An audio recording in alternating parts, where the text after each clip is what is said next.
반갑습니다. 오대영 라이브 오대영입니다. 의료대란 돌파구는 없는 것인가? 내일 여당과 정부가 머리를 맞댑니다. 고위 당정을 앞둔 김상훈 국민의힘 정책위 의장을 잠시 뒤 인터뷰하겠습니다. 김건희 여사가 마포대교에 등장했습니다. 추석을 앞두고 공개 행보를 시작한 겁니다. 오늘 법사위에선 야당 주도로 김건희 특검 법안이 통과됐습니다. 이수진 앵커의 한 줄 뉴스를 전해드리고 본격적으로 시작하겠습니다. 응급실 의료 공백에 대한 뚜렷한 해결책이 나오지 않고 있는 가운데 추석 때 아프면 어떡하지라는 불안이 확산되고 있습니다. 사실 저도 지금 불안합니다. 안동으로 우리 부모님, 조상들 찾아뵈러 가야 되는데 혹시 가다가 교통사고라도 나면 어디 병원으로 가지?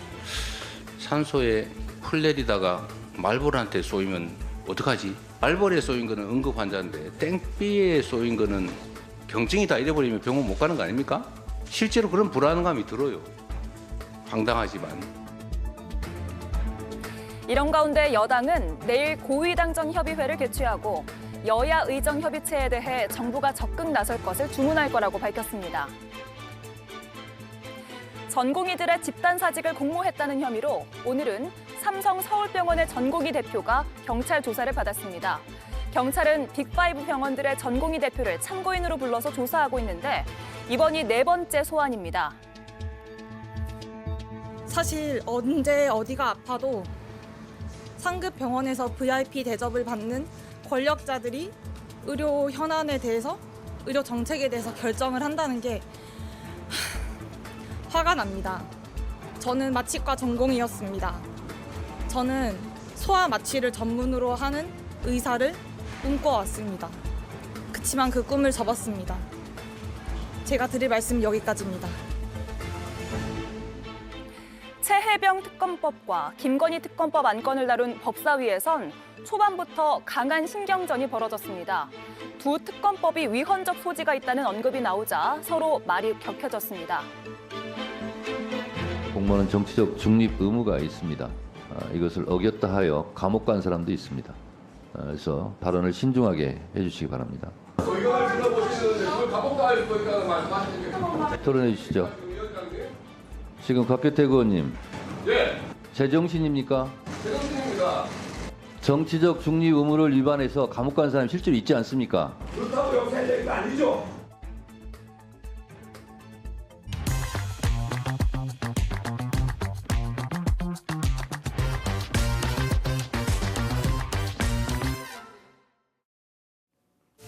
흰 셔츠에 뿔테 안경, 캐주얼한 옷을 입은 김건희 여사의 모습입니다.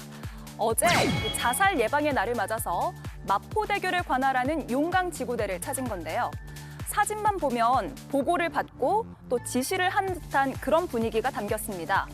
현장 목소리에 귀 기울이겠다, 선제적으로 대응하라 이런 말을 남겼다는데요.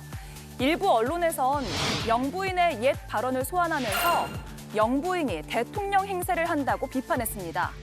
이런 가운데 국회 법사위에선 김건희 특검법이 야당 단독으로 처리됐습니다. 위헌성을 간과하고 나치로 해결하는 것에 대해서는 저희 찬성할 수가 없습니다. 소개에 앞서서 회의장에 계신 위원님은 모두 재석 위원수에 포함된다는 점을 말씀드립니다. 가결됐음을 선포합니다. 네, 내일 본회의에서 법안이 상정될지 아니면 추석 이후로 넘어갈지 다음 일정에도 눈길이 쏠리고 있습니다. 네, 함께할 네 분을 소개해드리겠습니다. 성치훈 더불어민주당 정책위 부의장, 김윤형 국민의힘 상근 부대변인, 김보협 조국혁신당 수석 대변인, 전성균 개혁신당 최고위원 나와주셨습니다. 안녕하세요. 안녕하십니까. 예, 김건희 여사가 어젯밤 마포대교를 찾았습니다. 대통령실에서 몇 장의 사진을 공개했는데 그걸 영상으로 저희가 준비했습니다. 일단 보고 이야기를 나누겠습니다.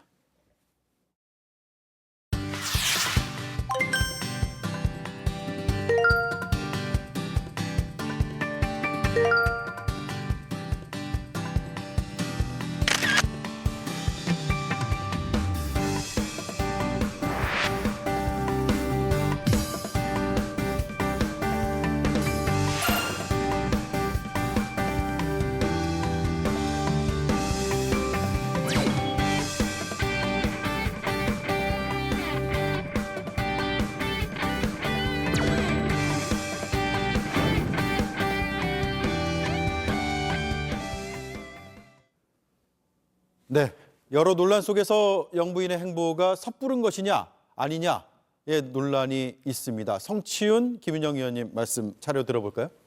저는 섣부르냐 아니냐라는 질문 자체를 거부합니다. 섣부르다는 것은 좀 이른 것 아니냐 이런 건 얘기 아니겠습니까? 전 이른 게 아니라 지금 아예 부적절하다. 앞으로 행보를 하셔도 안 된다는 말씀을 드리고 싶은데 사실 김건희 여사는 우리가 민주당에서 계속 얘기하는 것이 후보자 시절부터 영부인으로서의 활동을 안 하겠다고 하지 않았었습니까? 근데 그 이후에 대통령이 당선된 이후에는 아무런 뭐 사과나 유감 표명 없이 그거에 대한 번복 없이 자연스럽게 사실상 영부인 행보를 이어가고 있었습니다. 근데 작년에 이제 디올백 관련 뭔가 사건이 이슈가 커지니까 그 이후로 또 좀 잠행을 하다가 이제 또 자연스럽게 그 재개를 하신 건데요. 네. 이거에 대해서 비판을 하지 않을 수 없죠. 저는 뭔가 이번 그 검찰이 그 국민권익위의 그 디올백 수사와 관련된 국민 눈높이에 맞지 않는 판결 그리고 검찰의 불기소 결정 그리고 수심위의 또 불기소 권고 이런 일련의 과정들을 보면서 본인들은 잘못한 게 없는데 이런 것들을 진실로서 밝혀냈다. 면죄부를 얻었다. 이런 지금 제스처인 것 같아요. 근데 국민들이 느끼기엔 그리고 저는 민주당에서 주장하기에는 이것은 오히려 더 큰 거짓으로 덮고 있을 뿐이다. 이것은 밝혀진 게 아니다라는 주장을 하고 있는 것이고 그렇기 때문에 이것이 명명백백히 밝혀질 때까지는 민주당은 특검을 통해서 밝혀야 된다고 주장을 하고 있는 것이고요. 예. 그때까지는 활동을 재개해서는 절대 안 된다는 말씀을 계속해서 드리고 있는 겁니다. 100번 양보해서 행보를 해도 된다. 그러면 행보는 적절했는가? 지금 김건희 여사가 왜 대통령이 해야 되는 행동을 하고 있는 거죠? 저는 영부인이 활동을 재개한다 하더라도 기존의 영부인이 할 수 있는 활동 그것을 뭐 확대해야 된다 이런 뭐 메시지를 던질 수는 있겠으나 이전까지 일단 영부인이 해도 되는가 재개를 해도 되는 거에 대한 국민적 공감대나 동의도 얻지 않은 상황에서 저렇게 기존의 영부인이 하던 행보가 아닌 마치 대통령이 하는 행보를 하는 것은 매우 부적절하다. 무슨 선제적 대응을 지시하고 순찰하고 보고받고 이런 것들을 왜 영부인이 왜 합니까? 영부인이 이걸 왜 하는 거에 대한 저는 그 당위성은 국민들 어느 누구도 공감해주지 않을 거라고 보고 있고요. 예. 그리고 아까 뭐 몇 장의 사진이라고 했는데 사진 많이도 올렸더라고 10수장의 사진을 올렸는데 무슨 뭐 화보 찍는 것도 아니고 저런 거에 대해서 저는 저 행동을 만약에 몰래 하셨다면 근데 어떤 시민이 지나가다가 알아보고 찍어서 올렸다면 그랬다면은 뭐 그것도 평가를 지금처럼 박하게 했을 테지만 그건 이번엔 더하다. 마치 이건 뭐 보란 듯이 우리는 이제 영부인은 이제 자유를 얻었다. 행보를 해도 된다라는 당당하게 얘기하는 듯한 10수장의 사진을 보면서 저는 참 여전히 대통령실이 국민의 이 민심을 못 읽고 있구나라는 생각을 했습니다. 네. 일단 우선 지난 5월 캄보디아 정상부부 오찬부터 이미 활동을 하시긴 하셨습니다. 물론 지금 최근에 무혐의 받는 거에 따라서 활동의 폭이 넓어진 것처럼 보이는 건 맞는 부분이고 저도 뭐 민주당이나 야당에서 지적하는 부분 일견 맞다고는 생각을 합니다. 하지만 지금 의료개혁처럼 대통령이 의료개혁에 지금 약간 집중해야 되는 상황이지 않습니까? 그런 상황에서 영부인의 역할도 분명히, 그러니까 대통령 배우자로서의 역할은 분명히 필요하다고 생각을 합니다. 지금 말씀하신 대로 뭐 보고를 받았다 이렇게 말씀하시는데 물론 맞지만 현장에서 저렇게 나가게 되면 자연스럽게 할 수밖에 없는 부분이라고 생각을 합니다. 물론 대통령 배우자께 김건희 여사께서 뭐 사과를 하는 부분에 문제도 지적을 하셨는데 사과를 하시려는 의사를 밝힌 적은 있지만 정치적 상황이나 그런 고려해서 못했던 점까지 고려해 주시면 좋을 것 같고 앞으로 활동을 뭐 공개적으로 얼마나 더 하실지는 모르겠지만 이런 여러 가지 국민적 감정이 좋지 않은 점까지 고려해서 대통령실에서 활동을 해야 된다고 생각을 합니다. 예. 김보엽 의원님, 네. 결국 여러 의혹이 아직 법적으로도 정치적으로도 완결되지 못한 상황이기 때문에 여러 가지 이제 비판 혹은 옹호 이런 여론들이 뒤섞여 있는 것 같습니다. 예. 그런데 지금 아마 말씀하신 건 명품백 수수 사건만 말씀하신 것 같은데 김건희 여사가 받고 있는 법적, 정치적 의혹이 한두 개가 아니잖아요. 당장 최근에만 해도 김영선 전 국민의힘 의원에게 어디 다른 곳으로 출마를 권유를 하면서 그렇게 할 경우에 대통령이 맞춤형 공약을 내줄 수 있다. 이런 약속을 했다는 의혹이 터져 나왔고 조만간 텔레그램 캐처본이나 증언들이 나올 거 아닙니까? 그 대통령실에서는 공천이 안 됐는데 무슨 공천 개입이냐 이렇게 얘기를 하지만 김웅 전 국민의힘 의원은 그중에 성공한 사람도 있다. 나 김 여사한테 이런 문자 받았다. 자랑한 사람이 있고 실제 당선된 사람도 있다. 예. 이런 얘기를 했습니다. 그리고 시간 역순으로 더 돌아가 보면 한동훈 국민의힘 비상대책위원장한테 사과할까요 말까요? 여러 통의 문자를 보낸 것. 그것도 총선에 결국 개입하기 위한 거 아니었습니까? 그것뿐만이 아니라 그 문자에서 댓글팀을 운영했다는 사실을 실토를 했었고요. 최혜병 순직 사건 관련해서는 임성근 전 사단장 구명 로비 의혹이 있죠. 정기국회 시작했으니까 조만간 국감에서 국토교통위에서 아마 얘기가 나올 텐데 양평고속도로 노선 변경, 양평공흥지구 개발 특혜 의혹 끝이 없습니다. 그래서 김건희 씨의 이런 의혹은 남편 윤석열 대통령의 임기 종료 때까지 계속될 거다. 그렇게 생각을 하고요. 어제 나간 행사 자살 예방의 날이거든요. 저는 김건희 씨가 참 뻔뻔하다고 생각을 합니다. 왜냐하면 최근에 김건희 씨 때문에 스스로 목숨을 끊은 분이 있지 않습니까? 국민권익위원회에서 김 국장이 자결을 했습니다. 네. 김건희 씨가 명품백을 받지 않았더라면 그런 일이 없었을 겁니다. 물론 김건희 씨가 누굴 죽어라 말아라 그러지 않았기 때문에 살인자라는 표현은 과할 수 있습니다. 하지만 김건희 씨는 이 죽음에 책임이 있고 그렇다면 다른 행사는 몰라도 자살 예방의 날 행사에 어떻게 자기가 얼굴을 내밀고 저렇게 대통령처럼 대통령 놀이를 할 수가 있습니까? 몹시 유감입니다. 예. 물론 이제 권익위 국장의 사망 사건의 인과관계는 아직 뭐 드러난 것은 없습니다. 그 부분은 제가 한번 짚어드리고요. 김영희 의원님 반론하실 부분이 있으세요? 뭐 말씀하신 부분이 사실관계가 정확하게 드러난 부분이 아닌 부분을 너무 사실인 양 말씀하시는 거에서는 굉장히 유감스럽게 생각을 합니다. 야당으로서 비난할 수 있는 부분 있다고 생각을 합니다. 하지만 적어도 명확하게 드러난 사실을 가지고 기반으로 해서 말씀을 해주셔야 국민들께서 오해하지 않으실 거라고 생각합니다. 김건희 여사에 대해서 국민적 감정 안 좋은 거 알고 있습니다. 근데 그 부분을 마치 너무 이용해서 확대 생산해서 얘기하시는 점에 대해서는 다시 한번 유감스럽게 생각한다는 점 말씀드리겠습니다. 예. 김 여사가 지난해 8월에도 비슷한 일정을 소화를 했거든요. 그리고 정신건강 정책에 관심을 보이는 듯한 행보들을 이어왔는데 전성균 의원님 어떤 정치적인 메시지가 있을까요? 정치적인 메시지보다는 가장 거부 반응이 없을 만한 일정을 소화하신 거라고 생각을 합니다. 그래서 그냥 저는 김건희 여사께서 그 여사 이상으로의 역할을 하고 싶으신 것 같아요. 여러 좀 활동을 보면서. 근데 앞서서 말씀하셨던 것처럼 여러 의혹이 있는 상태에서 이런 활동은 과연 적절한가? 전 적절하지 않다고 보고 과연 이런 활동이 정치적으로 대통령실과 여당에 도움이 되는가에 대해서는 전혀 아니라고 생각합니다. 근데 그건 분명 대통령실도 인지하고 있을 텐데 이 시점에서 이런 생각이 듭니다. 윤석열 대통령과 여사께서 이제 앞으로 대통령이 되셨기 때문에 그 이상으로 올라갈 것은 뭐 없고 중임제가 아니기 때문에 네. 그렇다면은 여당을 위해서 일을 하셔야 되는데 여당이 그러니까 국민의힘에 있으신 지도 얼마 안 됐기 때문에 국민의힘의 미래에 대해서는 별 생각이 없으신 것 같습니다. 그래서 그냥 스스로 하고 싶으신 대로 하시는 것 같고 다만 여사께서 더 그 이상의 권한을 얻고 싶다면 다음 선거에 선출직으로 나오시길 바랍니다. 네, 선출되지 않은 권력이다. 네. 이 말씀이네요. 김영희 의원님, 지금 추석을 앞두고 있는 시점이어가지고 더 이제 공개 행보에 대한 해석들이 덧붙는 것 같습니다.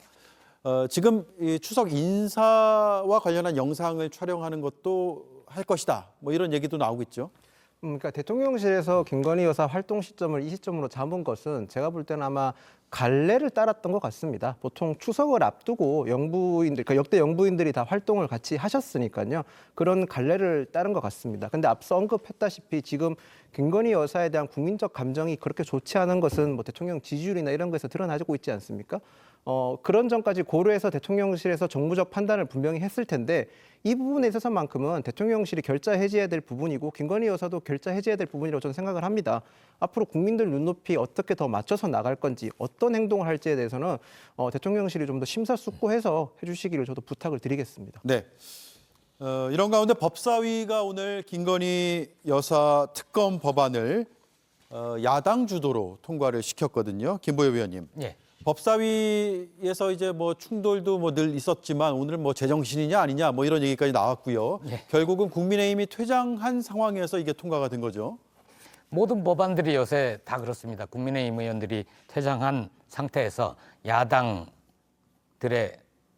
의원들만의 찬성으로 통과가 되긴 하지만 그 숫자는 압도적입니다. 법사위에서 계속 충돌이 빚어지는 이유는 법사위에 그만큼 쟁점이 많은 법안들이 올라오기 때문입니다. 예. 순직해병 특검법, 김건희 특검법, 오늘 2개 이 특검법이 통과가 됐는데 이 2 법안 모두 윤석열 정권을 정면으로 겨냥하고 있는 법안입니다. 임성근 전 해병대 1사단장 구명 로비 의혹에 윤석열 대통령의 그림자, 흔적이 여럿 드러나지 않았습니까? 수사 외압, 수사 방해, 이거 엄청난 중대한 범법행위거든요.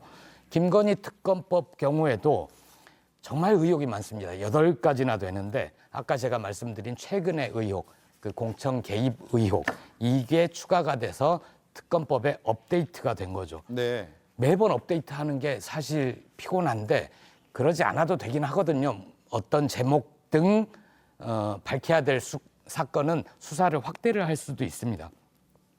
국민의힘 입장이 이해가 안 가는 건 아닙니다. 현재 지지율도 사실 국정 운영이 불가능할 정도입니다. 그런데 특검 수사를 통해서 윤석열 대통령 혹은 김건희 씨의 국정 개입 의혹, 이게 사실로 드러날 경우에 결론은 2가지 중에 하나가 될 겁니다. 윤 대통령 스스로 내려오거나 아니면 끌려서 내려오거나 둘 중 하나가 될 겁니다. 예. 성취윤 의원님, 결국 이게 오늘 법사위는 통과했지만 민주당은 지금 속도전으로 밀어붙일 생각이잖아요. 빨리 내일 본회의에 이걸 통과시키겠다 이런 입장이죠. 맞습니다. 근데 오늘 우원식 국회의장께서 추석 지나고 19일 날 하자라는 제안을 하셨고, 네. 물론 민주당 소속의 지금 법사위원들이 바로 반박하면서 좀 빠르게 해야 된다라고 지금 주장을 하고 있는데요. 우원식 국회의장이 입장을 바꾸지 않으면 뭐 사실 그 회의를 개최하기는 어렵죠. 이걸 통과하기는 어려운데 민주당 입장은 한결같습니다. 이 김건희 여사 특검법 아까 말씀하신 것처럼 하나 그 추가된 것도 있을 뿐더러 지금 뭔가 이 수사를 받는 과정, 이 황제 수사라는 비판도 받지 않았습니까? 그리고 수심위 결과에 대해서도 왜 김건희 여사와 관련된 것만 공개도 하지 않고 내용에 대한 투명성을 보장하지 않고 수심위 자체가 이 검찰이 국민의 눈높이에 맞지 않은 결론을 내렸을 때 중립적 기구가 투명하게 좀 검토를 해보고 그걸 발표하는 건데 그것마저도 숨기고 있지 않습니까? 그런 걸로 봤을 때 이런 과정들이 너무 부당하다. 그럼 저희는 이건 특검에 대한 당위성을 더 높여준 것이다라고 판단하고 있기 때문에 더 지체할 필요가 없다라는 말씀을 드리는 것이고 아까 말씀하신 또 그 총선 개입과 관련된 것도 지금 용산 대통령실의 반응이 어땠습니까? 개입한 적이 없다가 아니라 개입에 성공하지 못했기 때문에 실제 공천이 이루어지지 않았기 때문에 개입이 아니다. 뭐 실제 텔레그램을 보낸 건 사실이라는 식으로 얘기를 했단 말이에요. 그렇기 때문에 그렇다면은 과연 그 김건희 여사의 텔레그램을 통한 아니면 메시지를 통한 총선 개입 시도가 그것밖에 없었느냐?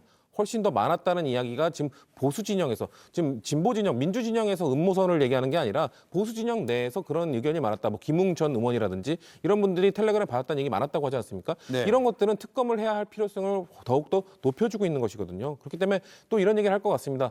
지금 대통령이 어차피 거부권 행사할 것인데 이건 거부권의 횟수를 높이기 위한 것 아니냐라는 비판이 있는데 지금 국회에 와서 정치를 할 생각이 없는 전혀 협의할 생각이 없는 대통령은 거부권이라는 무기로 싸우고 있는데 민주당이 갖고 있는 거는 다수의 힘으로 계속해서 이걸 통과시키는 각자 가진 무기 갖고 싸우는 것 아니겠습니까? 그렇기 때문에 민주당은 지금 정치를 거부하고 있는 대통령에게 계속해서 정치를 하자, 협의를 하자라는 메시지로서 법안을 통과시킨다는 말씀을 다시 한번 드립니다. 네, 지금 민주당과 조국혁신당은 최대한 빨리 이걸 처리해야 된다는 입장인데 전성균 의원님, 개혁신당도 동참하는 상황이에요? 저희는 일단은 이거를 좀 분석을 해보면 먼저 우원식 의장님께서 19일로 미루자고 한 거에 대해서 일단 오늘 밤 개딸들의 공격으로부터 좀 조심하시라 말씀 좀 드리고 싶고 예.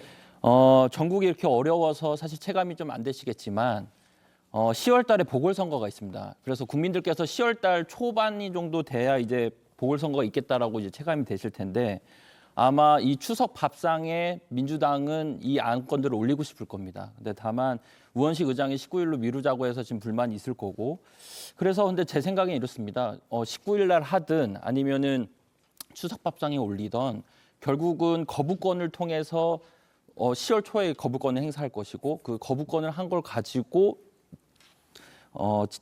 보궐선거에 들어갈 거기 때문에 네. 효과는 크게 차이가 없을 것이다.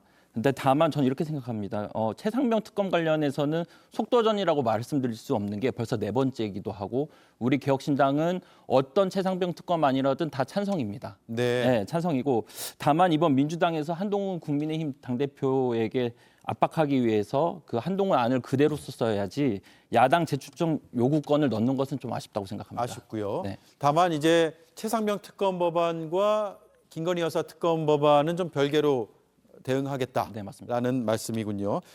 김용희 의원님, 이렇게 야당의 생각도 조금씩 다 달라요. 결국 국민의힘은 어떻게 이걸 방어할 거냐? 여당 입장에서는 그게 궁금해지는데 어떤 전략입니까? 우선 먼저 아까 계속 이제 김건희 여사의 공천 개입설 얘기하시는데 당사자인 김영선 의원이 또 사실 무근이라고 했고 저희 당 공간이도 그런 적이 없다는 점을 밝혔다는 점을 먼저 말씀드리고 시작을 하겠습니다. 지금 저희가 뭐 필리버스터 한다는 얘기도 있는데 아직까지 뭐 구체적으로 논의된 건 없고요. 사실 대정부 질문 때 법안을 통과한 적은 없습니다. 이유는 대정부 질문은 저희가 원래 보통 국회의원들이 상임이나 의정활동 하는 과정에서 정부 측의 답변 시간까지 포함해서 질의를 할 수 있는데 대정부 질문에는 그 질의 시간에 답변 시간이 제외되어 있습니다. 네. 그만큼 심도 있는 정책을 논의하라는 자리인데 그 자리에서 그런 대정부 질문 기회조차도 정쟁을 활용해서 법안을 입법을 시키겠다는 것 자체가 굉장히 유감스럽고 놀랐습니다. 현재 국민의힘은 뭐 필리버스터나 이런 것까지는 논의하고 있지는 않지만 민주당이 앞으로 어떻게 하는지 추이를 지켜보겠다 그런 입장인 것을 말씀드리겠습니다. 알겠습니다. 대정부 질문 얘기 나왔으니까 대정부 질문으로 이슈를 옮겨가겠습니다. 다음 이슈 시작하겠습니다. 우리나라 경제 성장 몇 가지 찍었어요. 작년 한 해 가지고 먹고 삽니까? 올해 초반에 이러다가 지금 떨어지고 아니 작년 한 해 가지고 먹고 살아요? 무색 무취다. 맡겨진 일을 충실히 한다. 정권의 메시지를 잘 투영하는 전형적인 관료형 인사다. 한덕수 총리가 윤 정부 취임 전에 받았던 세평은 이랬습니다. 그런데 요즘에는 전투력을 보여주고 있습니다. 어제는요. 마이크가 터질 듯한 데시벨의 설전도 주고받았는데요. 들어보시죠. 국민을 능멸하는 것은 지금 대한민국 대통령입니다. 아닙니다. 대통령의 공식 발언 500개 천만에요. 중에 들으세요. 천만에요. 73개 중에 독도란 단어가 천만에요. 없습니다. 천만에요. 총리 대통령의 발언 중에 국정브리핑 가보십시오. 공식 발언 573건 중에서 독도란 단어가 단 한 번도 안 나왔습니다. 이명박 박근혜도 독도란 단어를 썼습니다. 그건 알고 계세요? 그러면 우리 대통령이 독도는 우리 영토가 아니라고 얘기한 적이 있습니까? 사도 광산 문제와 독도 문제에 대한 발언을 주고받는 와중에 불을 뿜어버린 한덕수 총리. 이 장면을 두고 윤 정부의 기류를 그대로 보여준 게 아니냐 이런 해석도 나오고 있습니다. 네, 처음 보는 장면 같습니다. 조금 더 보겠습니다. 지금 의원님께서 지적하신 일본의 시민단체가 만들었던 그 자료가 지금 전시돼 있는 겁니까? 그렇습니다. 시민단체이자 일본 정부가 위탁한 단체입니다. 아니, 그 단체가 만든 것이 지금 아이카와 그 전시관에 전시돼 있습니까? 네, 그렇습니다. 리플렉 배치돼 있습니다. 배치가 돼 있습니다. 배치가 돼 있는 거지 전시가 돼 있는 겁니까? 아이 말장난하지 마시고요. 배치와 전시가 여기 겁니다. 보세요. 여기 보세요. 두 개가 다 있잖아요. 우리로 봐서는 화가 나는 대한민국 국민을 비하시키는 것 같은 내용이 있고 그러나 한국인 노동자가 도주 및 수감했다는 그런 사실도 같이 있는 겁니다. 한국 노동자의 월 평균 근로일수가 28일에 달한다는 게 있습니다. 이런 것들이 왜 같이 있습니까? 자료로서 만들어진 거기 때문에 이거를 위조를 해서 전시를 하라는 겁니까? 위조를 해서 전시를 하라는 거예요? 그러한 자료가 있다는 거예요. 그거를 못 받아들입니까? 그건 너무 일방적이죠. 너무 일방적이에요. 대한민국 총리 맞습니까? 네, 대한민국 총리입니다. 천만에요. 그렇게 안 됩니다. 작년에 후쿠시마 가지고 싸울 때요. 일본 총리라고 얘기 많이 들었어요. 그런 모욕을 하지 마세요. 국민을 움직이는 정치의 힘은 모욕과 능멸에 있는 게 아닙니다. 네, 한덕수 국무총리의 경로하는 모습은 거의 처음 보는 것 같습니다. 김인영 의원님, 네. 그러니까 강제 동원이라는 명시적인 표현은 없지만 한국인 노동자가 동원됐다라는 것을 암시하는 듯한 표현들은 담겨 있다. 이게 한덕수 총리의 주장의 취지입니까? 그러니까 강제징용 전시관이 설치가 돼 있습니다. 그 예. 전시관을 가보면 강제징용이라는 표현은 없지만 거기서 충분히 한국인, 조선인 징용자들이 얼마나 열악한 상황에서 근무했는지 그리고 얼마나 많은 착취를 당했는지 충분히 알 수 있는 내용이 있었다는 거죠. 저도 사실 저런 일본의 행태 분노합니다. 하지만 저희가 어쨌든 일본과 협의라는 과정을 통해서 협상이 됐기 때문에 한 발 나갈 수 있었던 거고요. 일본이 만약에 저걸 하지 않고 강행할 수도 있었던 거 아닙니까? 그런 과정에 그럼에도 불구하고 저희가 징용 정시관을 설치했고 사도광산이 저희가 군함도에 있었던 내용을 승계해서 다 내용이 포함되어 있습니다. 그런 점까지 고려해서 한덕수 총리가 저렇게 강하게 해명을 하셨고 분명 한덕수 총리도 그렇게 말씀하셨죠. 자기도 일본의 행태에 분노한다는 말씀을 분명히 하셨지만 네. 현실적으로 외교적 문제에 있어서 저희가 외교를 하는 과정에서는 아쉬움이 있을 수밖에 100% 만족할 수는 없지 않습니까? 그런 점까지 고려해서 한덕수 총리가 답변하신 거라 보고 있습니다. 네. 성чин 의원님, 야권에서는 일본 총리냐, 대한민국 총리 맞냐 이렇게 물어봤거든요. 그 이유를 한번 들어볼 수 있을까요? 아니 지금 강제 동원을 표현이 직접적으로 안 담겨 있기 때문에 이것을 명시해야 된다라고 누군가 주장하라고 또 한편에서는 아니다 암시하는 내용이 있기 때문에 괜찮다. 저는 대한민국 총리면 전자를 주장해야 되는 건 아닙니까? 어떻게 대한민국 총리가 암시되는 내용이 있으니 괜찮다는 식으로 저렇게 발언하십니까? 분노하지만 그러면 그렇게 말하면 다 되는 겁니까? 분노하면 진짜 분노하는 것을 이야기해서 이런 내용들이 제대로 담길 수 있도록 이야기해야 되는 것인데 저는 아까 한덕수 총리가 이런 얘기하셨죠. 국민을 움직이는 정치 힘은 모욕과 능멸에 있는 게 아니다. 이렇게 뭐 좋은 말씀하셨는데 저기에 들어가 있는 내용 지금 그 조선인들 우리 선조들이 모욕과 능멸을 당하는 내용들이 들어가 있지 않습니까? 네. 둔하고 기능적 재능이 극히 낮다. 특유의 불결한 악습이 여전히 바뀌지 않아서 위생 관련 정보를 줘야 한다. 이런 모욕적인 단어가 담겨 있으면 대한민국의 총리고 대한민국의 대통령이고 대한민국 정부라면은 이런 내용들 빠져야 된다. 자, 아까 한덕수 총리 또 뭐라고 하셨죠? 이런 내용 우리가 원하는 내용만 들어가면 그거 위조 아니냐고 하셨죠. 저는 우리 선조들에 대한 이런 확인되지 않는 근거 없는 이런 내용이 들어간 게 위조 아닙니까? 어떻게 대한민국 총리가 이런 이야기를 할 수 있습니까? 민주당 입장에서는 이 과정 뭐 외교 차원에서 어쩔 수 없었다고 말을 하시는데 그러면은 이거를 얻어내고 이거를 주고 우리는 뭘 얻어냈는지 그 과정을 명확히 설명했습니까? 우리 이 사도광산 이렇게 등재되고 한 거 이런 내용 들어간 거 다 사후에 보고받지 않았습니까? 사후에 네. 알게 되지 않았습니까? 이 내용조차도 직접 가서 민주당 의원들이 가서 본 사람들도 있고 야당 의원들이 가서 직접 보고 온 내용들도 있습니다. 이거 여당 그 외교부 관계자들도 제대로 파악하지 못한 상태로 이런 굴욕적 내용이 들어가 있음에도 그저 한일 관계는 마음 원만하게 해결하기 위해서 통과시켜줬다. 이런 이야기들 하는 것을 어떤 국민이 납득할 수 있고 어떻게 야당이 이거에 대해서 비판하지 않을 수 있겠냐는 말씀을 드립니다. 네. 자, 일본 시민단체가 만든 자료, 그러니까 일본 측의 입장이 고스란히 담긴 그 자료가 전시되어 있는 거냐라고 했더니 전시와 배치는 다르다. 그러니까 이게 어떻게 보면은 뭐 같은 내용일 수도 있을 것 같은데 한덕수 총리는 전시가 되어 있는 게 아니라 그냥 배치가 되어 있는 거다. 이렇게 아주 세밀하게 분리해서 이걸 주장을 했단 말이에요. 김보엽 전성균 의원님 의견 한번 들어볼까요? 배치의 사전적인 뜻은 사람이란 물자 따위를 일정한 자리에 나누어 둠입니다. 거기에 그 리플렛 선전물을 배치한 이유는 뭡니까?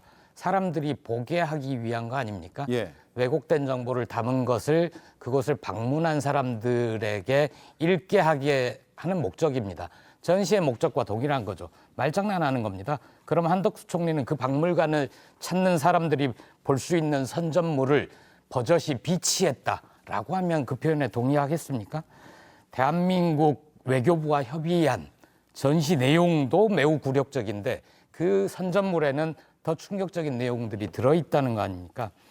아까 국민의힘 김윤형 위원이 이런 표현을 썼습니다. 강제징용 전시관이라고 표현을 했는데 그런데 강제징용이란 내용이 없다고 하지 않았습니까? 네. 강제징용 전시관은 없습니다. 아예 그런 전시관은 존재하지 않아요.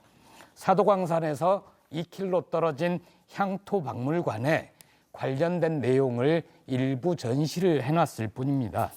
저는 처음에 사도광산 그 유네스코 세계유산 찬성을 해주고 그 내용을 전시를 하려면 그 주변에 박물관을 두고 전시를 해야지 목적에 맞지 않나. 2km 떨어지면 너무 멀지 않냐. 누가 거기를 찾아가겠나. 그런 생각이 들었는데 네. 요새는 오히려 다행입니다.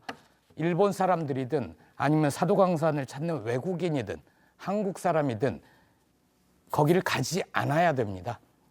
사실을 왜곡하고 역사를 왜곡하기 때문이죠. 왜곡된 내용이 많이 담겨 있기 때문에 아예 그렇습니다. 안 가는 게 낫다.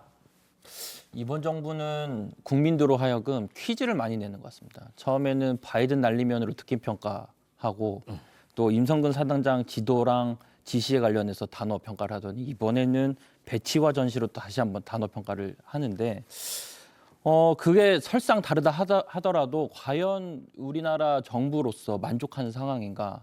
아까 김윤영 우리 위원님께서 외교에는 과연 다 100점짜리가 없다라고 말씀해 주셨는데 네. 과연 이번 상황에 대해서는 몇 점을 주실 것인가 저는 되묻고 싶고요. 우리가 세계유산 등재에 흔쾌히 동의해줬다면 일본 정부가 우리나라에게 약속했던 것들 대표적으로 지금 나오고 있는 사도광산 추도식 이런 것들을 사실 이번에 윤석열 대통령과 기시다 총리 정상회담에서 좀 의제로 나왔으면 더 좋았을 뻔했는데 아무런 내용이 없었고 결국 야당에서 이번 건에 대해서 굴종 외교라고 비판하는 것에 대해서 여당과 대통령실은 좀 겸을 수용하라 이렇게 말씀드리겠습니다. 네. 김윤영 위원의 이름을 두 분이 다 얘기하셨기 때문에 잠시 이제 발언 기회를 드리겠습니다. 저도 사실 일본의 저런 행태에 결코 동의하지 않고 저도 분노합니다. 근데 저희가 우리나라가 반대한다 한들 저걸 추진을 막을 수는 없었을 겁니다. 그런 점에서 어떻게 하면 조금이라도 더 반영할 수 있는 방법을 모색했었어야 되는 거고 저희가 아무리 해도 외교적 부분에서 뭐 몇 점 저도 솔직히 점수 높게 주고 싶지는 않는 점 맞습니다. 그런데 한일 관계를 저희가 단순하게 지금 역사에 매몰돼가지고 계속 경색돼서 가는 게 맞느냐는 점도 지적 부분이 있고 우리만 단독적으로 반대했을 때 외교적으로 유네스코에서 영향력이 일본이 더 막강한 상황에서 우리가 어떤 활로를 찾을 수 있는지도 생각을 했었어야 되는 부분이라고 네. 생각을 합니다. 그런 점까지 고려해서 봐야 될 부분이지 너무 단편적으로 보면 조금 저희가 매몰될 수도 있다 이렇게 말씀드리겠습니다. 예. 좀 전 이제 김보엽 위원이 짚어주신 그 사도광산 전시관, 그러니까 아이카와 향토박물관에 이제 조선인들을 비하하거나 멸시하는 내용들이 담겨 있다. 그래서 차라리 멀리 있는 게 이제 와서 생각하니까 다행인 것 같다라는 말씀을 해주셨는데 이런 내용들이죠. 위생관념을 보급하기 위해 노력 중이다. 반도인 특유의 불결한 악습은 여전히 바뀌지 않는다라는 내용들이 담겨 있고요. 예, 뭐 더 이상 제가 읽을 필요 없이 조선인들을 굉장히 비하하는 듯한 비하하는 듯한이 아니라 비하하는 내용이죠. 비하하는 내용이 이렇게 담겨 있습니다.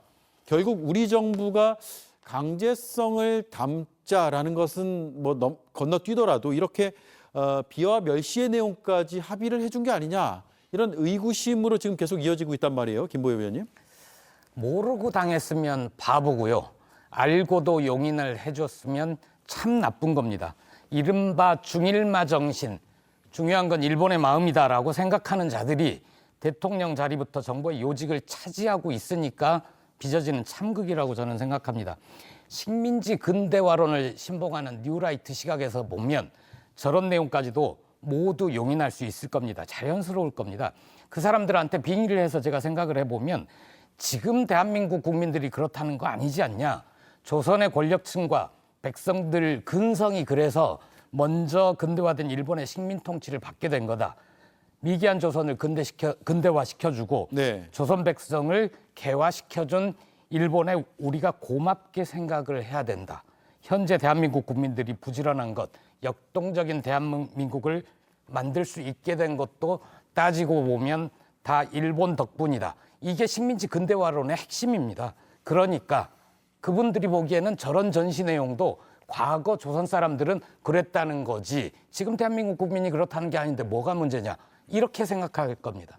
예, 우리 정부가 이런 설명을 했었어요. 사도광산 유네스코 등재 동의에 대한 비판 여론이 굉장히 거세니까 일본 측이 조선인 노동자를 위한 추도식을 열기로 약속을 했다라고 밝혔죠. 그런데 이제 이렇게 밝힌 뒤에도 2달여가 지났는데 아직도 여부가 불투명한 상황이고 오늘 국회에서도 이 부분이 논란이 됐습니다. 조태열 외교부 장관이 이렇게 얘기를 했어요. 올해 안에는 열릴 것이다. 일본이 주최하는 것이 취지에 맞다. 그리고 일본의 고위급 참석은 협의 중에 있다. 그러니까 처음에 이제 당초 일본이 약속한 게 한 7월에서 8월쯤으로 예상이 됐는데 계속 늦어지고 있고 올해 안에 열릴 수 있는 것이냐라는 궁금증으로 이어지고 있어요. 저는 올해 안에 열리기 힘들 거라고 보고요. 그렇기 때문에 계속해서 비판할 수밖에 없습니다. 우리가 얻은 것은 대체 무엇이냐? 저는 추도식을 열어도 얻은 대가로서는 부족하다고 보는데 부족한 정도가 아니라 매우 부적합하다고 보는데 지금 일본의 정치 상황이 어떻습니까? 지금 기시다 총리가 퇴임을 앞두고 있고 자민당의 총재 선거가 이번 달 27일에 열리게 됩니다. 예. 그럼 신임 지도부가 신임 총리가 나왔을 때 저렇게 일본 내 지지율을 끌어올리기 위해 부적절한 추도식은 어떻게 보면 일본 입장에서는 일본 정부 입장에서는 한국의 일본 내 강성 지지층에게는 어필할 수 없는 것이기 때문에 하려고 하겠습니까? 안 하죠. 지금 일본 심지어 내부에서는 지금 원래 지금 일본 의회 임기가 내년 10월까지인데 이것을 조기 총선을 하자는 얘기까지 나오고 있거든요. 그럼 조기 총선을 실시하기 위해서는 더더욱 이런 좀 일본 내 우익 세력들의 지지를 이끌어내야 됩니다. 그러면은 저 추도식을 굳이 열 필요가 없다고 판단할 것이고 추도식을 약속한 기시다 총리 이제 전임 총리가 될 겁니다. 네. 그러면 책임을 누구에게 물어야 됩니까? 이거 최소한의 저는 이것도 최소한도 아니고 부적절한 합의라고 생각했는데 이것조차 못 받아내는 정부가 대체 이거에 대해서는 무슨 답변을 할지 올해가 지나고 나서도 올해 내년 초에는 열리겠다 이런 얘기를 할지 지켜봐야 될 거라고 생각합니다. 예. 김인영 의원님, 그런데 이게 외교적으로 협의하는 과정이 있기 때문에 그 과정을 다 공개할 수는 없는 것이고 뭔가 지금 물밑에서는 이야기를 주고받고 일정이나 이런 것들을 잡고 있을 수도 있는 거 아니에요? 네, 뭐 추도식에 최대한 일본 측 관계자가 참석하도록 해야 되는 게 정부의 역할이라고 생각합니다. 뭐 국민의힘에서도 당연히 그런 걸 정부 측에 요구해야 되는 거고요. 당연히 그렇게 할 거라고 저는 믿습니다.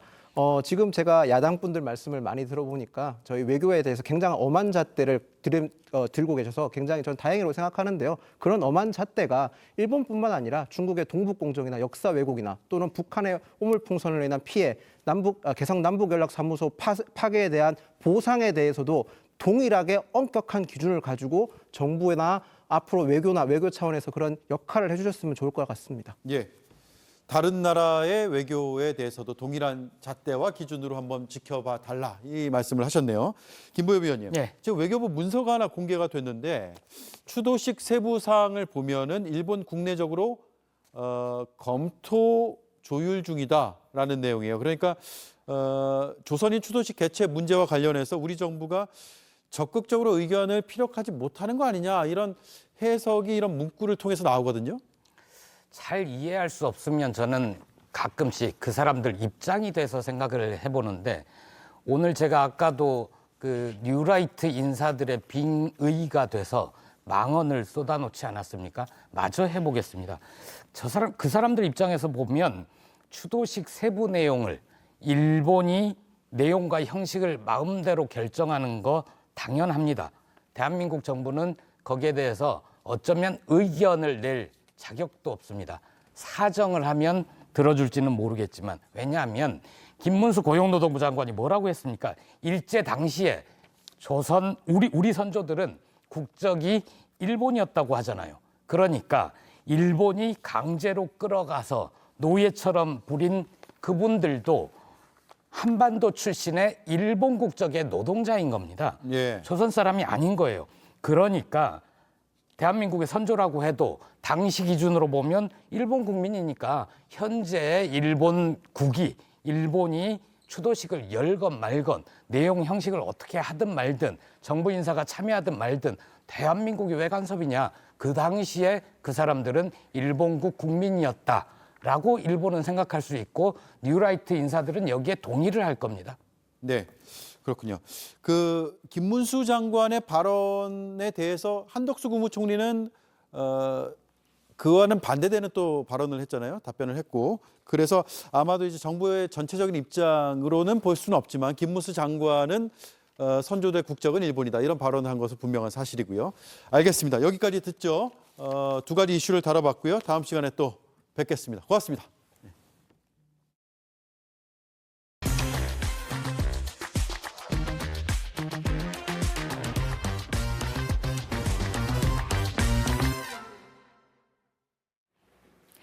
이번 주부터 수시 모집이 시작이 되면서 정부는 이걸 근거로 2025학년도 의대 정원은 바꿀 수 없다고 합니다.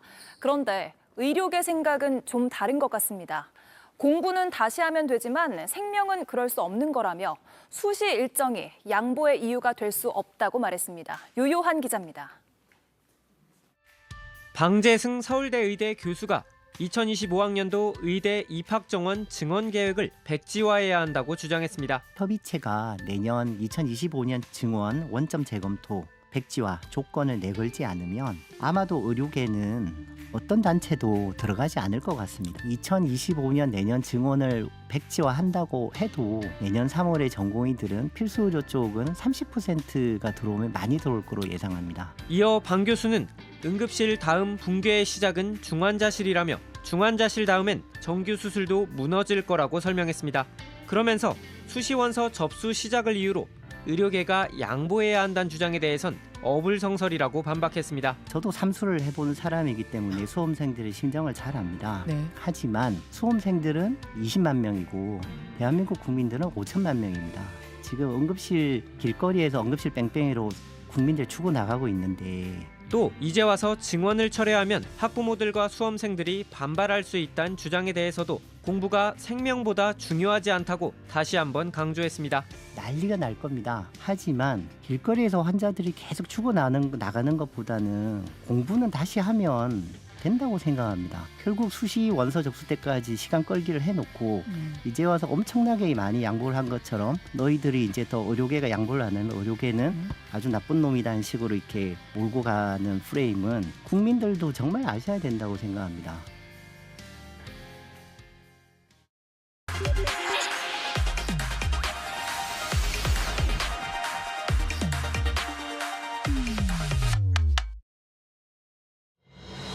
의료계에서도 저희들은 가능하면 좀 허심탄회하게 논의할 수 있는 장을 만들어 놨기 때문에 흔쾌히 좀 같이 동참해주는 그런 용단을 내려주시면 어떻겠나 하는 그런 기대감을 갖고 있습니다. 우리 의료계에서 26년도 의대 정원에 대한 합리적인 좀 대안을 제시해 주신다면 제로 베이스에서 같이 검토할 수가 있다라는 입장을 다시 한번 천명하는 바입니다. 네, 오대영 라이브의 간판 코너 단도직입을 시작하겠습니다. 내일 정부와 여당이 의료 대란 문제로 고위 당정협의회를 열기로 했습니다. 그 회의에 참석할 핵심 인사를 스튜디오에 모셨습니다. 김상훈 국민의힘 정책위의장 나와주셨습니다. 네, 안녕하세요. 반갑습니다. 예, 반갑습니다. 내일 고위 당정협의회가 열리면 거기서 이제 여야 의정의 협의체 출범에 대한 어떤 그림들이 좀 나오게 되나요? 어떻게 됩니까? 예, 우선 말씀드리기 전에 그 의료 공백 사태에도 불구하고 의료 현장을 묵묵히 지켜주시면서 국민의 생명과 안전을 지켜주시는 우리 의료진 관계자 여러분께 정말 존경과 감사 인사 말씀을 먼저 올리겠습니다. 예. 내일 의료와 관련된 고위 당정 협의가 있게 되는데 이제 정부 측에서는 총리 또 교육복지장관 또 아마 기재부 장관도 같이 참여를 하게 될 것 같아요. 내일은 의료와 관련된 다양한 이슈를 다루게 될 텐데 특별한 안건 없이 토론식으로 이제 진행을 할 겁니다. 네. 그러면 응급의료 체계를 좀 확인하고 그 다음에 전공의들의 처우 개선 문제도 나올 테고 당면한 여야 의정 협의체 구성과 관련해서 우리 당도 노력하겠지만 정부 측도 의료 참여를 좀 독려를 해달라는 그런 주문 부탁 이야기도 하게 될 거고 그렇습니다. 예. 네, 지금 여야 의정 협의체가 이르면 내일 출범한다라는 몇몇 언론 보도가 나오고 있거든요. 아직하고 야당과 합의가 안 됐기 때문에 네. 내일 출범은 사실상 좀 어렵다고 보는데 다만 이제 한동훈 대표도 여야 의정을 제안하고 박찬대 민주당 원내대표도 교섭단체 대표로서 또 본인이 제안을 했기 때문에 네. 여야 의정 협의체의 출범은 기정사실화 될 것 같습니다만 시기적으로는 의료계에서 누가 참여하느냐의 문제를 가지고 야당과 좀 협의를 좀 더 해야 되지 않나 그런 생각을 하고 그럼 지금 있습니다. 야당하고 협의가 안 되는 부분은 이 출범 자체는 양쪽 다 찬성이고 예. 다만 여야 의정이니까 의료와 관련된 그 단체들이 얼마나 어느 범위까지 참여를 하느냐에서 이견이 있다는 말씀이세요? 그렇습니다. 오늘도 민주당 진성준 의장과 협의를 했는데 의 쪽에서 참여해야 야도 참여하겠다 이런 입장이에요. 그래서 예. 이제 오늘 일부 의료단체가 참여 의사를 밝혔는데 뭐 그 부분에 대해서 좀 야당과 협의를 해서 여야 의정을 조속히 출범시키자는 그런 제안을 할 생각입니다. 예. 지금 보건의료단체, 직역단체로 따지면 한 10여 개 정도 있는 걸로 알고 있는데 그중에서 몇 군데 정도 참여하겠다고 하던가요? 전교의협인가요? 전교협이요. 예. 전국 예.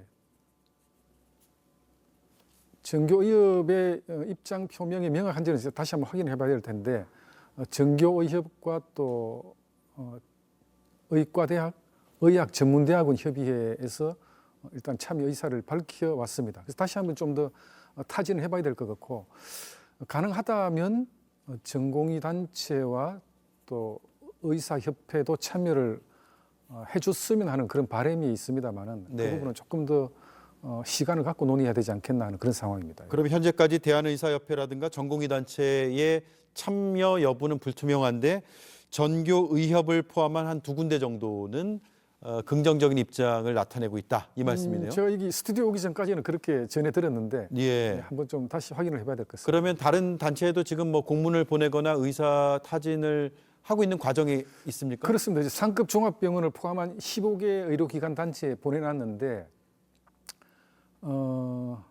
우리가 기대하는 이제 전공의 단체라든지 의사협회는 아직까지 답을 듣지 못한 거고 좀 전에 말씀드렸던 이제 그 2개 단체에서는 긍정적인 참여 의사를 밝혀왔다 이렇게 알고 있습니다. 예, 그러면 의료단체를 설득하는 건 여당이나 정부에서만 하고 있습니까? 아니면 야당도 지금 같이 동참해서 하고 있나요? 야당도 동참해서 하겠다는 의사 표시가 있었습니다. 뭐 아직 확인은 못 해봤지만 예. 아마 같이 해주실 걸로 그렇게 기대하고 있습니다. 예, 어쨌든 야당은 지금 의료단체가 어느 정도 규모의 그 참여 의사를 밝혀야 야당도 참여할 수 있다 이런 입장이라는 말씀이죠. 예, 지금 현재는 이제 여야 의정 각 주체별로 3명 또는 4명 정도를 야당하고 협의를 해왔기 때문에 네.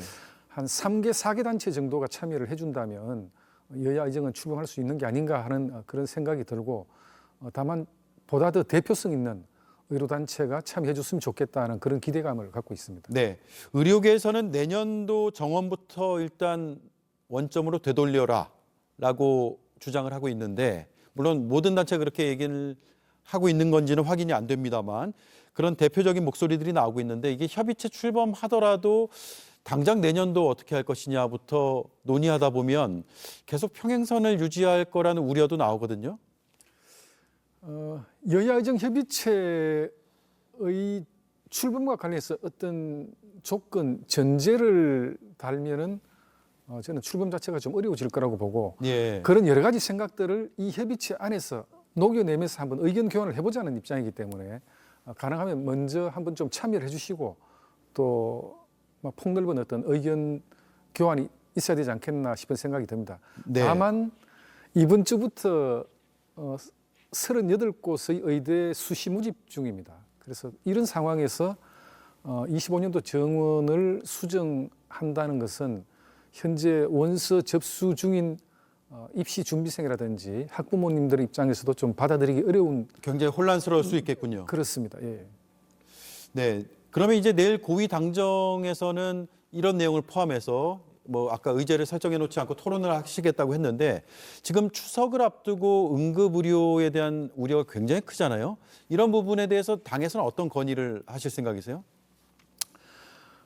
지금 현재 의료 현장을 지켜주고 계시는 분들의 필사적인 노력 덕분에 급한 불을 꺼나가고 있는데 당직 병원 의원 수를 최대한 확대해야 되지 않겠나 하는 그런 생각을 갖고 있고 네. 정부 측에서는 우선 자료로 밝혀온 바에 따르면 한 7,930개 의료기관 병원이 아마 당직 병의원으로 지정돼서 연휴 동안 진료 서비스를 할 것이라고 알려왔기 때문에 우선 넉넉하진 않지만 그래도 응급의료가 필요한 분들에게는 진료 서비스를 할 수 있는 그런 상황이라고 좀 얘기는 되고 있습니다. 네, 그러면 추석 때 지금 많은 분들이 걱정하고 계시지만 어쨌든 필요 최소한의 대응은 가능한 수준으로 지금 준비는 되고 있다 이 말씀이세요? 그렇다고 봅니다. 이제 오늘부터 2주간 추석 응급의료 상황 시스템을 지금 가동을 하고 있기 때문에 국민들께서 또 불안해하시고 불편해하시지 않도록 우리 당과 정부가 최선을 다하겠다는 말씀을 드리겠습니다. 예. 자, 특검 얘기를 좀 해보겠습니다. 민주당이 제3자 특검을 발의를 했고 이제 법사위 통과를 시켰습니다. 국회 본회의 내일 통과도 지금 민주당은 주장을 하고 있는데 이건 안 될 것 같습니까? 어떻습니까? 내일은 본회의 안건 상정이 없는 걸로 알고 있고 예. 아마 연휴가 끝난 직후에 민주당이 그 발의한 법안을 상정 처리하지 않을까 예견을 하고 있습니다. 지금 19일 정도로 얘기가 나오고 있죠. 그렇습니다. 우원식 국회의장도 일단 내일은 아니라는 입장이고 그렇습니다. 19일로 얘기를 국회의장도 하고 있는 거예요? 예, 그런 이야기가 나오고 있습니다. 예. 지금 이 제3자 추천 특검 법안은 사실 한동훈 대표가 제3자를 거론하면서 시작이 된 측면이 있는데 그럼에도 반대하는 결정적인 이유가 뭐죠? 저는 제3자 특검법에 대한 한동훈 대표의 입장도 존중을 합니다. 다만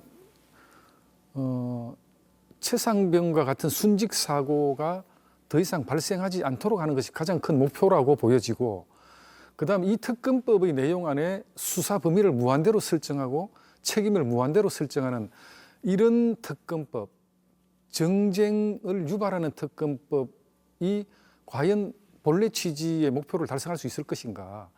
이런 특검법을 가지고 수사 범위를 무한대 확대해서 하다 보면 앞으로 어떤 일선 군 지휘관이 재난, 재해 사고가 발생했을 때 군병력을 이끌고 민간 구조 작업에 나서겠는가. 그것도 한번 염두에 봐주셔야 된다. 저는 그런 생각을 갖고 있고 네.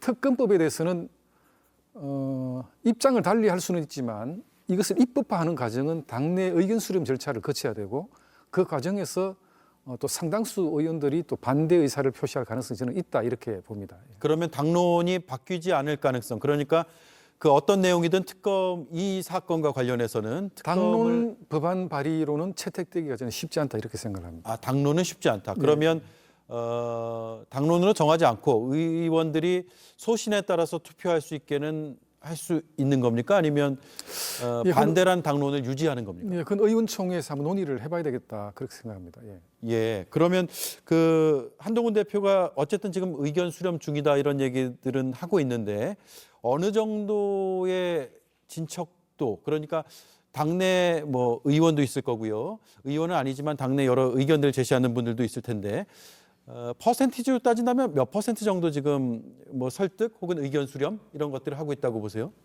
몇 퍼센트로 말씀드릴 자신이 없는데 절반은 예, 아니 그렇진 않을 거고 절반까지 아직 안 됐습니까? 예, 예. 그래서 아마 그 의원총회에 회부를 해서 의견을 들어보면 우선 그 상당수 의원들이 반대 의견을 가질 거라고 저는 생각을 하고 있습니다. 아직까지 의원총회를 회부를 안 해봤지만 그래서 뭐 추경호 대표하고도 좀 상의를 하고 있는 부분인데 어쨌든 법제화를 해야 된다면 당내 의견 수렴 과정에서 좀 상당수 의원들이 반대 때문에 당론 법안으로 채택되기는 쉽지 않을 거다 그렇게 예상을 하고 쉽지 있습니다. 않을 것이다. 예, 예. 그러면 한동훈 대표 측 의원들이 발의는 할 수 있을까요? 발의까지는 뭐 누가 강제할 수는 없잖아요. 발의를 못하게 한다든가. 뭐 발의까지 뭐 발의를 하지 마라라고 강제할 수는 없는 부분이니까 그 의원 발의는 개별 의원들의 자율 의사에 따라서 이제 발의를 하는 건데 그 발의에는 그 공동 발의 서명이 있어야 또 요건을 충족하게 됩니다. 네. 이제 그런 요건을 충족시킬 수 있을 것인지도 한번 좀 지켜봐야 될 것 같고 그렇습니다. 예. 예. 최상병 어머니가 세 번째 편지를 쓴 걸로 지금 알려지고 있고 그 내용 중에는 임성근 전 사단장의 처벌을 강력히 원한다는 내용도 담겨 있습니다. 여기에 대해서 이제 정치권에서는 여러 이제 주장들도 나오고 있고 한데 당 정책을 맡고 계시니까 정책위 의장으로서 어떤 답을 드린다면요? 눈에 넣어도 안 아플 아들을 가슴에 묻어두셔야 되는 어머님의 심정을 저는 충분히 이해하고 경찰과 공수처의 수사 결과에 따라서 책임을 져야 될 사람은 예외 없이 누구나 책임지고 처벌받아야 된다 그렇게 생각을 하고 있습니다. 네. 다만 이것이 정쟁 특검의 프레임 속에서 최상병의 순직 사고가 다뤄진다면 최상병 순직 사고의 진상 규명도 저는 어려울 뿐만 아니고 이런 사고를 다시 미연에 방지하는 그런 부분도 저는 그 의미가 퇴색될 것이다 이렇게 생각을 합니다. 그래서 네. 그런 부분을 충분히 우리는 인식하고 경찰과 공수처의 수사 결과를 우리 한번 좀 지켜봐야 되는 거 아니냐 그렇게 생각을 하고 있습니다. 네, 경찰은 경북경찰청이 이제 수사 결과를 발표했고요. 예. 공수처 수사 결과까지 나오면 어쨌든 그 수사 결과를 받아들이는 것은 맞다 이 말씀이네요. 예, 예. 지금 한동훈 김건희 여사 특검 법안도 오늘 법사위를 통과했단 말이에요. 그래서 이 특검 법안들이 민주당에서 내일 처리를 하기를 원하는데 그렇게 되긴 쉽지 않은 상황이라고 말씀하셨고 19일에 이걸 본회의에서 통과시키려고 한다면 국민의힘에서는 어떻게 이걸 방어하실 생각이세요? 저는 국회가 너무 특검이 범람하고 탄핵이 범람하고 청문회가 너무 범람한다고 생각합니다. 그런 과정 중에 민생 현안은 뒷전에 물러나 있어요. 네. 그래서 이제 민생과 관련된 부분에 대해서 여야가 이견 없이 합의 처리할 수 있는 그런 트랙을 걸어가야 되는 게 아닌가. 민생 패스트 트랙이라든지. 김건희 여사 특검은 어떻게 보면 문재인 전 대통령의 사위 특채 의혹이라든지 또 김정숙 여사와 관련됐던 여러 가지 의혹들 또 이재명 대표 본인의 그 굉장히 중대한 사법 리스크를 건너뛰는 그런 하나의 그 특검 법안이다 이렇게도 생각할 수 있다고 봅니다. 그래서 국민들께 너무 피로감을 특검법으로 들이지 않는 게 저는 중요하다고 보고 아까 말씀드렸던 대로 또 최상병과 관련된 부분 또 뭐 김건희 여사 관련된 부분도 또 뭐 수사 결과를 또 발표를 했지만 네. 조사, 수사, 사법기관의 판단에 맡겨야 된다 이렇게 생각을 하고 있습니다. 네. 최근에 대통령실 그러니까 대통령의 관저죠. 관저 만찬을 두고 논란이 좀 되고 있습니다. 이게 당정 간의 불협화음 그 중에서도 이른바 친한계와 비한계라고 해야 될까요? 이런 개파와 대통령실 간의 관계의 문제 때문에 벌어진 일이라고 생각하세요? 뭐 제 자신이 친한 무슨 개파의 프레임을 저는 싫어하기 때문에 그렇게 분류해서 친윤만 이런 거는 저는 아니라고 생각합니다. 예. 대통령의 입장에서는 그 우리 여당 의원들과도 지속적으로 소통을 해야 되고 그 기회를 넓혀 나가는 게 바람직스럽다는 생각을 갖고 있기 때문에 저는 가능하다면 윤석열 대통령께서도 우리 여당 국회의원, 여러 여당 국회의원들과 순차적으로 소통하고 또 본인의 국정 의지를 갖고 의견을 좀 교환하는 그런 자리가 앞으로 더 많이 만들어져야 되지 않겠나 그런 생각을 갖고 있습니다. 예. 자, 한 30초 남았는데 마지막 질문이 될 것 같습니다. 금투세는 폐지 쪽으로 가는 건가요? 국민의힘은 폐지를 주장하고 있지만 만약 그게 어렵다면 유예라도 해야 된다. 네. 국내 주식시장의 수요 기반이 굉장히 취약하기 때문에 금투세 폐지로 국내 주식시장을 견인해 나갈 상징적 시그널을 줄 수 있어야 된다. 국내 주식 1,400만 투자자들에게 금투세 폐지 또는 유예로 우리 주식시장이 그래도 코스피 2000 박스피는 벗어날 수 있는 활성화의 계기가 만들어졌다라는 그런 신호를 줘야 된다 그렇게 생각하고 있습니다. 지금 민주당의 이재명 대표는 유예 쪽의 입장인 걸로 알고 있고 진성준 정책위의장은 유지가 아니라 유지죠, 유지. 그러니까 그대로 시행하는 것을 주장하고 있는데 어쨌든 국민의힘 입장에서는 유예까지는 받아들일 수 있다라는 입장이세요? 그렇습니다. 예. 알겠습니다. 여기까지 듣죠. 예, 오늘 감사합니다. 바쁘신 와중에 출연해 주셔서 고맙습니다. 그리고 내일 당정 협의회도 잘 지켜보겠습니다. 고맙습니다. 예, 감사합니다. 네, 지금까지 김상훈 국민의힘 정책위 의장이었습니다.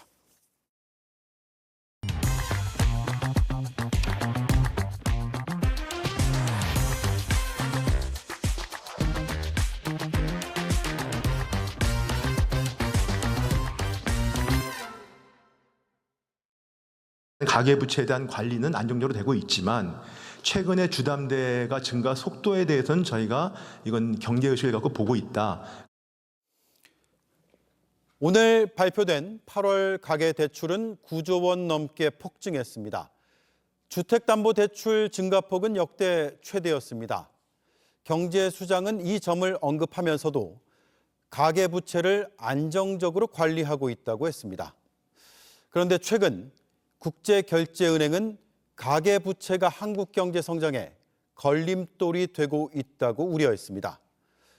얼마 전 대통령도 경제가 확실히 살아나고 있다고 했는데 그 다음 날부터 그 말을 뒤집는 듯한 지표들이 발표됐고 국책연구기관도 내수 부진을 꼬집는 분석을 내놨습니다.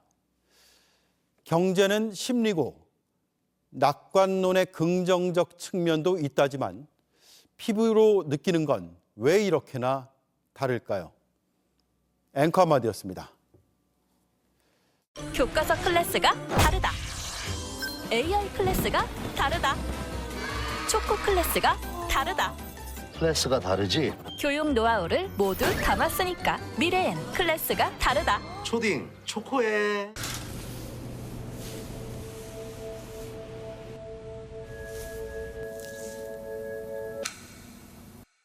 타임리스 뷰티 고훈진. 코웨이 아이콘 얼음 정수기. 간 만든 신선한 얼음을 바로바로. 신선한 얼음을 하루 600개, 50잔까지. 100도씨 물도 간편하게. 얼음 정수기는 역시 코웨이 아이콘 얼음 정수기. 오늘의 디저트 완성! 맛있는 음식도 틀리에 끼면 불편할 수 있겠죠? 폴리덴트 맥스실 의치 부착제. 정교한 미세 노즐로 의치를 고정하고 음식물 유입을 차단합니다. 새로운 패키지를 만나보세요. 오대영 라이브 마치겠습니다. 내일도 5시 30분에 찾아뵙겠습니다. 고맙습니다.